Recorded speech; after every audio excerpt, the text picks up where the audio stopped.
Bos días a todos, amigos, dende o meu recuncho de Trevinca. Onte foi un día especial no ámbito cultural de Ourense. O barrio do Couto nos recibiu como sempre o fai cunha festa da palabra. A Asociación Cultural Albor unha vez máis abriunos as portas para alumear o número 17 da nosa revista Nós, a xente do redor. Hoxe, polo tanto, no meu espazo matinal, rodeado dun macizo cuberto desa neve que ten a virtude de manter este paraíso coa beleza que tanto me axuda a ser feliz, comenzarei a poñer voz aos traballos dos mestres da palabra, dos que nutro os meus sentidos, aprendendo cada día un pouquiño máis o entrañable arte literaria.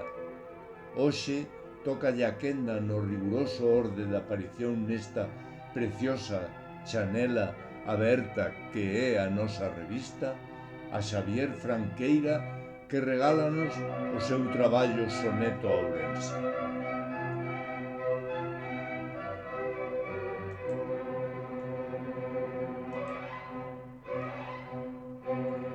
Soneto a Ourense.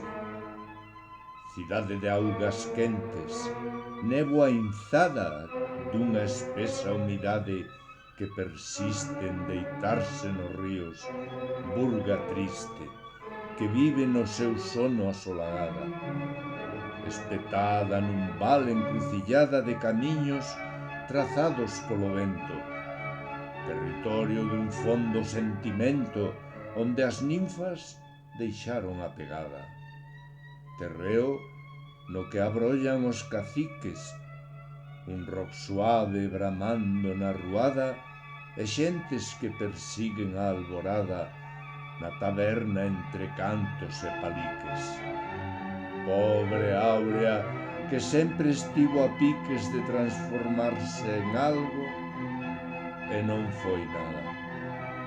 Grazas, Xavier.